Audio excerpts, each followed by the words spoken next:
Welcome back to California Carnivores Farm. This is our January 2025 Savage Garden seasonal check-in. So happy New Year. I know in January most of us are kind of tired, the holidays are over, it's cold still, so we don't do that much, but actually there's a lot to do agriculturally in your garden and here at the farm. So in January, a lot of crop work starts for us. There's a ton to do, whether it's raining or the sun is shining. If it's cold, it doesn't matter. There's a ton to do. So some of that is because it's the right time of year to do certain projects because of the state the plants are in. And the other things we're doing right now have to do with what's actually growing right now. That's like the winter growing tuberous sundews. So Damon's busy pollinating those to make seeds. And the pygmy sundews make gemme this time of year, which is a form of asexual reproduction on the crown of the plant. So Sean's been harvesting those and sowing those. And then the other thing that's really important right now is that we need to go ahead and start dividing up, bare rooting, and repotting our temperate plants. So the temperate plants are the plants like the Sarracenia, the flytraps, and some of the Drosera that like to go winter dormant. So they like our Mediterranean climate is perfect for them. So they love our warm, dry summers and our cool, wet winters. And those plants are asleep for the winter. Now, it's a really good time of year for us to start the big projects of dividing, repotting, and doing all the Sarracenia work. But why is January the time of year we want to do that? That's a really important thing. So if you think of a plant's growth cycle, especially the temperate ones, it's like a wave in the ocean. So when we're at the trough, that's the winter. And when we're starting to go up the wave, that's spring. When we crest, that's summer. When we go down, that's fall. And we hit the trough again, that's winter. So right now, we're in that trough. The plants are not actively growing. And because they're not actively growing, if we are to take them out of their pots, clean them up, and break them up and divide them up, they aren't going to get a lot of shock. So if we did divide the plants in summer, which of course we sometimes do, they shock up and they grow less quickly, they don't grow as many pitchers, they don't grow as well because they're shocked from all of that work being done to them because they are in an active growing phase. But because they're still asleep for winter, it's the perfect time to do that. But we like to time it so that we're coming to the end of that trough and just about to go up the spring wave. So that's why we like to do all our prop work in January, because in our area, even though it's a Mediterranean climate, when we do get cold weather, we get a nice chilly winter weather, but it's a relatively short one. We're very lucky. We will complain in every video that it is too cold for us. I'm sorry. But our winters are enough to give them a lovely dormancy, but we're very sure that they're going to start to come out of dormancy usually in mid to late February. We've had a few years where it goes a little bit wonky, but that's pretty typical. So what we want to do is we want to do all that hard work on these plants when they're still asleep so they won't get shocked up, but they're just about to start to grow. And then they'll have all this momentum and they're going to go crazy in spring. So that's why we're doing all our prop work now. It's a really good time of year if you live in a similar area. Sorry, the fan just kicked on if it's loud. So if you live in a similar area, you can go ahead and do your prop work now as well. And there's a little nuance, of course. So if you live in a place where there's still going to be snow on the ground, you might want to wait a little bit to do this work if you're going to be potting up your plants. So I'm going to have Damon show you how we do a lot of this work. We're going to walk around the greenhouse. We're going to look outside. You're going to see everything we're doing. And you know, what else are we doing this time of year? We're of course still running our mail order. So even though it's winter, we do mail order year round to the entire United States and have done so for decades. So while we're doing all of this massive work on the Sarracenia collection, which we'll go look at, it is huge. We're also still pulling and packing plants for mail order. That's Tiffany and Michaela. And we're still making new plants. So we have to be potting stuff up for our website. There's just so much things that we're always doing all the time. And we work rain or shine. And the majority of our plants are outside. So if it's raining, we're out there. And actually, if you wait till the end of the video, I took a little video of what it's like here when it's raining. Because even though it's kind of miserable to work in because it's cold and wet, it's actually quite beautiful. So at the end of this video, you'll see a little video of the Sarracenia in the rain, so you can kind of hear what it's like. There's always little frogs chirping happily. It's really quite peaceful. All right, so let's have Damon walk you through some of the stuff we talked about, and we'll take a look at all the cool plants we have. Just about every day when I first come out into the greenhouse this time of year, I walk around and I look at all the tuberous sundews and I try to see which flowers are going to be open and make plans about what to cross together. Mostly just looking for the same species blooming at the same time so that I can make seeds and make more of them for you guys. They're not self-fertile. Most of them aren't self-fertile like other Drosera are. So if you're like, oh, why is he going through all the trouble? Don't these seeds just rain down? They don't, actually. Tuberous Drosera seeds are really, they're sparse. You need two different clones to cross together to make them. And then also each pod will probably only have like 10 or 20 larger seeds because they're coming from a much tougher environment generally than where the other ones are growing. And so the seeds are clunky and there's not so many of them in there. Actually, the ones I'm going to make today are Drosera rupicola, which is like, I was just saying to Daniela, they're just looking so fantastic today, especially in this light.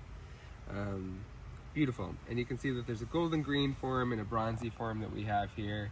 And I'm just gonna cross the two of them together today and get some seeds so we can grow a bunch. An interesting thing about, and I like to use a little brush like this, secrets out.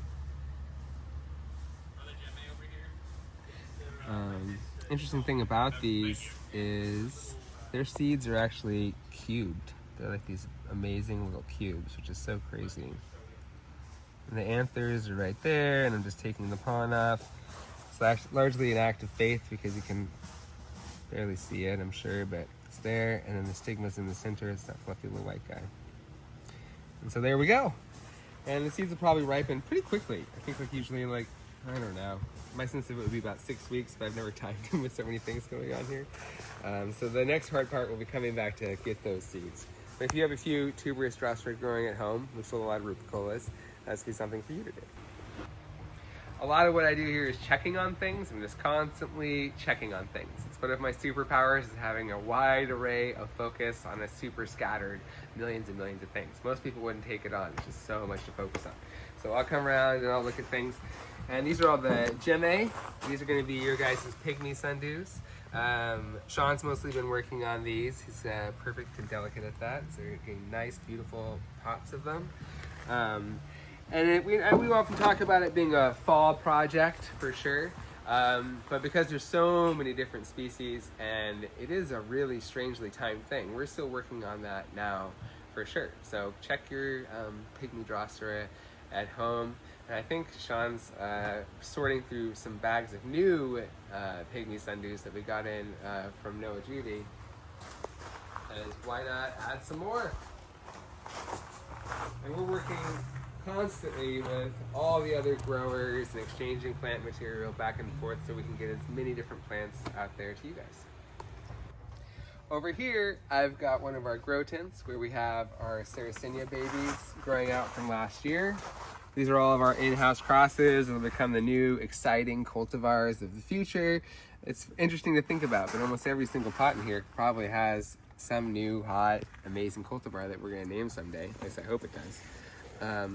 One of the pits in my stomach right now is getting this year's seeds sown. So Sarracenia, Dionea, Temperate Drosera, and Darlingtonia seeds. I'm trying to sow those right now. Lots of people stratify their seeds in the refrigerator. Stratification is 6 weeks of cold and wet. That's what that means.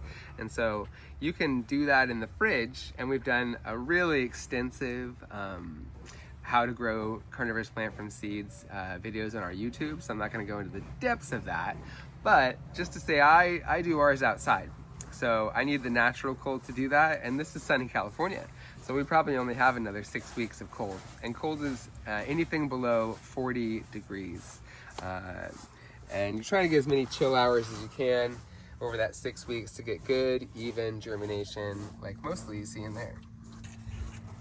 Don't tell anybody, but actually in a couple days here, I'm gonna go away with my partner. We're gonna take a little short vacation, a cabin in the snow, and be gone for 4 days. This has been the canceling of vacation a couple of years for me with the move and Peter being sick and eventually passing away. I pretty much canceled the every person thing that I've had planned for like a while now. But we're actually gonna get away. But when I get back, the next thing I have to do is divide Sarracenia like crazy. I think that there's this perception from people who probably aren't growing plants at this scale, or maybe not at all, that like winter there's not that much to do in the plant world and they're not growing that much, but there's so much to do because we're getting ready for that big wave of the spring, which so much has to get done in that short period of time, and we can only really get that done if we start right now getting ready for it. And as surprising as it is, here in California, spring is really now only 6 weeks away, thank God. And it almost feels like spring today, almost. But it's gonna be like 32 tonight, so it's super not. But Well, we'll come through and divide all these guys, and we have to decide which ones are really filling and crushing up that pot. Generally, we're gonna wait until it's to that point, and then we'll come out and divide them. We've done lots of videos on this before too, but basically there's like a rhizome in there, just like a bearded iris, or almost like a potato, and you can just start breaking those growth points apart as long as there's big chunks of rhizomes on there. And you can pull away all the old growth from last year. That's a very hygienic thing to do.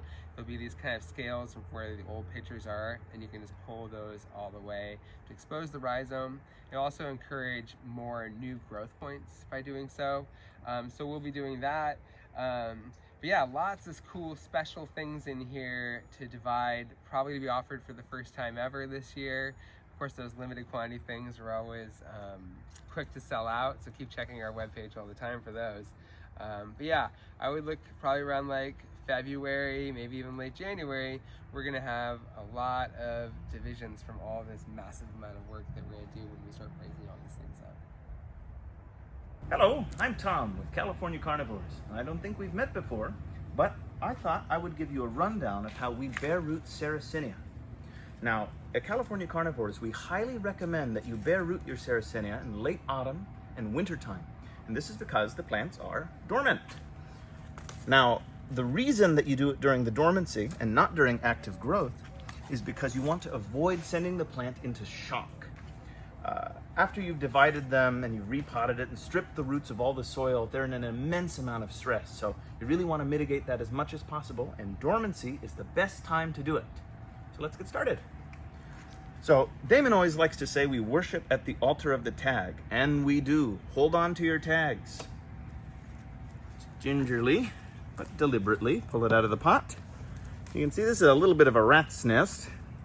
These are not Sarracenia roots. These are the roots of weeds that I've already pulled out. But what I like to do is submerge it and kind of wriggle my hands in the peat, and that breaks up the roots and dissolves the peat moss. Makes it a little easier. Some people like to take the hose and they spray out the root ball. You can do that too, but I find this is a little bit more gentle, and when you have a big mass of them, which I don't have for you today, it goes a lot faster.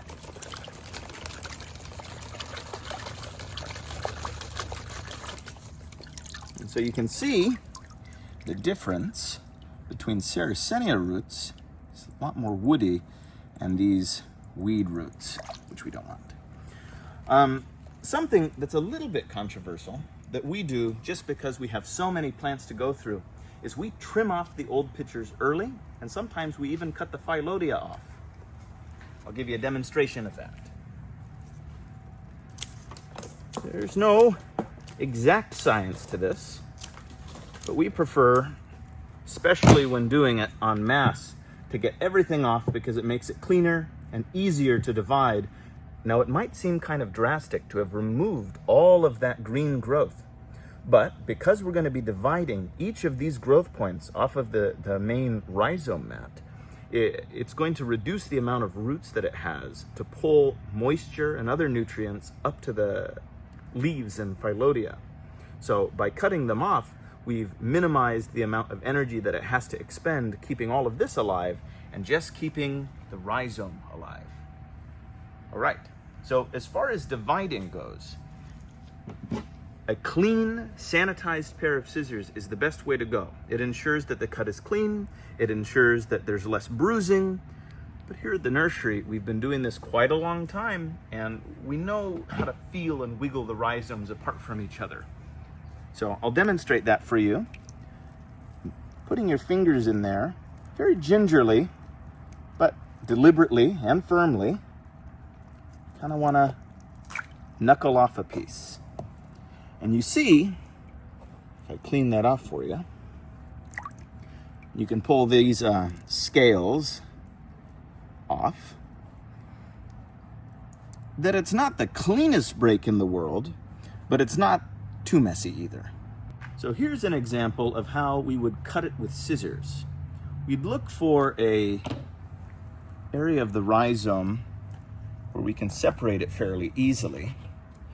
And it's okay if you chop a couple roots in the process. sliding the scissors in there and plop. Now, that's a cleaner break, but if you notice from the hand pulling, it's just about the same amount of damage. And most of that is going to callus over anyways. There'll be about 3 or 4 centimeters of dead tissue if this heals successfully. So the cleanness of the break isn't always as important. Just making sure that it's deliberate, not mashed. The less bruised tissue, the better. I'd like to show you a mistake that a lot of people make when they're dividing their Sarracenia rhizomes, and that is removing the scales. It's good practice to remove the scales. You just gently tug back and forth.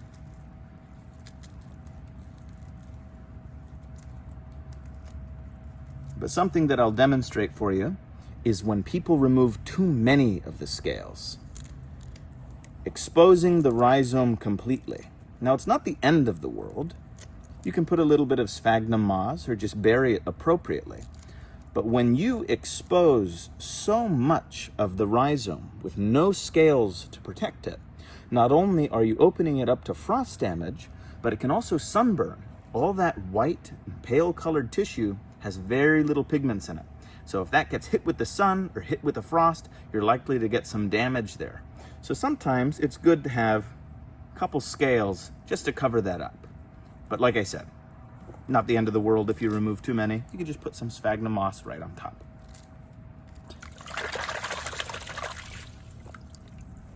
There is a bare root rhizome division of Sarracenia flava. It's time for your Persephone check-in. We're almost New Year's Day, and I'm blocking the sun. And you can see, even outside, and last night it was like 34 degrees. We've already had lots of nights where these were totally frosted over, but every morning they thaw out and they're still looking super great, which you can see in a field of fantastic cultivars. They really are the last one standing. Of course, Witchy Baby, I'm kind of blocking, it's right over here. It's finally starting to go. There's still some traps on there, but you can see it's about done. The cold's getting to it. But for some reason, Persephone, she's still shining. Here I am in our temperate house. By temperate, I mean not finished greenhouse, so it's not climate controlled at all. Someday there'll be evaporative coolers over there and fans down there. But right now, it's just a covering. So these guys are getting cold, but no direct frost. That gives them a little bit of edge, keeps things going a little bit longer. Over here, I have the beautiful field of Drosera intermedia. And I took pictures of these. Maybe I'll send one to Daniela so she can put it up right now, when they were just so gorgeous and dewy and beautiful, glowing in the light. But now they've died back to those tiny little hibernacula in the center that you can see there. Hibernacula literally just means little hibernating thing. And a good way to see if it's still alive or not is to just kind of touch them. I feel like Daniela has done videos about this before, but when we're pulling your mail order and trying to decide, is this thing alive or dead? Poking it with your finger, always a good way to find out if something is alive or dead. Very advanced horticultural tool. It works on old dogs, grandpa, kids, anything. Just poke it with your finger. If it's still alive, it'll jump. But one of the cute things that I do around here, besides my jokes, is you guys have probably noticed that if you buy something from us, there's always like random things that pop up. Some of that is self-spreading, and we don't try to stop it. So you often get a free forkleaf sundew, cape sundew, bladderwort. The Drosera intermedia seeds, they don't really travel in the same way. And there's more than I can possibly do anything with. Like, there's just a lot, even from this tiny little sector. And this is how I basically collect these seeds. I just bump them until they fall out. Again, highly technical. But you can see that's all these little poppy seeds are all Drosera intermedia seeds. They need stratifying. So sometimes on a winter day like this, I'll just come over here to our Sarracenia and I'll just sprinkle them in. And if I just sprinkle these seeds all over everything, then they're going to stratify naturally out here in the cold. Like I said, it's cold in here at night. And then everybody who orders these Sarracenia will get little Drosera intermedias in there for free. And I just super love that sundew. That was one of the first carnivorous plants that Peter, our founder, saw growing in New Jersey that super changes life forever and all of our lives. We'll put some in these antho-free crosses. These antho-free crosses, they're beautiful. They look good with the red ones. And if you order them, there will also be free Drosera intermediates in there. That's not a guarantee for you guarantee people, but there's a good chance now there'll be some Drosera intermediates in there. So the blessing of transition obviously is all the amazing new things, the new facilities, all the more space, all the everything, all my dreams come true now. But also the burden of transition is nothing is set up. I wish that was done, and it isn't, and the only way to get done is to do it. And so there's just so much to do around here, and I've been constantly in that feeling all the time, which has made it really hard, honestly. I'm kind of taking a slow little breather this last week or so, but one of the things to talk about is we haven't gotten the whole property graveled. It might shock you to know, but to gravel an acre of property is a many thousands of dollars endeavor, and it takes so much wheelbarrowing, you can't even believe it. Like, we have 4 wheelbarrows, we all just book it, but this greenhouse didn't get done yet. I wish it did. I was just saying to Danielle, I wish we had had time to lay some gravel down in here. We've had, of course, the 3 wettest winters that California has had practically my entire life. I don't want to say that, but in the last like 15 years, these have been the wettest winters. This winter we were like, maybe it'll be a little bit drier this winter. It was not. We've already had like 27 inches of rain, which we thank you for. But also that means that when we're pulling mail order, and we pull mail order out of here, Tiffany's got to slosh around, and when it gets really bad, one of our tricks is a sheet of plywood. And the trouble is this plywood will literally float when it's really bad. Like, this is actually medium. But if we get the super bomb cyclone situation, then these are literally floating, and we're walking around putting stuff away. I can't make it happen now. That literally surfs around, and you have to like do like that. The first year we were here was even worse because it was a wetter winter and literally nothing was set up. I don't even think it was ground cloth yet. No, it was ground cloth. I think it was ground cloth. It was. It was. We would have died if it wasn't. But yeah, every year we make it better. Just wait till you see what we do with this space, and next year it's going to be perfect, I'm sure. Or close, anyways. Perfect, non-existent thing, anyways. But it's like I said, the fun part is seeing it all get happen. The hard part is making it happen. Another part of transition was saying goodbye to our workspace. And we had to build a new workspace here immediately and get right to work, packing mail order and making plans. That was the whole thing. Like, we had to move this whole thing, but always stay operational, always keep mail order going, because that's the lifeblood of our whole place. And we're so grateful for all of these orders. We actually had it was our best year ever this year. Even with Peter passing away, even with finishing up the move, you guys have been right there to support us, and I'm so grateful for that, because that's what really is our lifeblood. But our lifeblood dries up if we're not shipping out mail order all the time. So we always are. Every single day, Monday through Friday anyways, we're shipping mail order. Here's a bunch of orders. They'll probably go out tomorrow. And I was just looking at how nice these Fionas still look. Oh, I'm sorry, that's velvet. Oh, it's velvet. I was just going to say this is a new one to us that we just got. And so I wasn't really sure what it was going to be like, but they're beautiful little white and red Mitchie cross and still holding up nicely in winter. Velvet, not Fiona. We do have Fionas and those are nice too. So a lot of times what we talk about around here is like dormancy, and then I think people have a hard time understanding what like dormancy is for some reason. I grew up with it in these plants, and so for me it's very like second nature, and like, oh, they go dormant. But we get a lot of questions about it, and there's a lot of nuance to it, and I'm just going to do this winter check-in on the Darlingtonia again, almost the 1st of January, and they're still looking so great and green. In their natural range, where they get snow, they definitely don't still look great and green. Like, I visited them around this time of year last year, actually, and I was shocked at how dieback they are. Here, where we're getting, like, the high 30s so far, or the low 30s, like 31, 32 so far, we will get colder than that. They're still looking amazing and green, and these are dormant. So, if they're green and dormant, what does that mean? They're not making any new pictures. There's no new growth happening. Old leaves won't necessarily die back immediately, but dormancy is a pause in growth over the winter time, and so no new growth is happening. There may be some like flower buds setting up for the spring down in there deeply, but that's it. The next big thing we're doing, honestly, is tomorrow we're moving everything out of our interim greenhouse, finally, and everything's going to be here. We're still working on getting all this stuff processed, obviously, and hung up and put where it's going to be in its forever home. But that's going to wrap us up today. I hope that you guys learned a lot and we're really trying to, have you guys get to know us better. But we'll be checking back in February to see where we're at with all the projects that I've been talking about. Hopefully the GMA will be done, and we'll be dividing on the Saracenian. Maybe a lot of this stuff will be put away. And we'll keep doing these every month.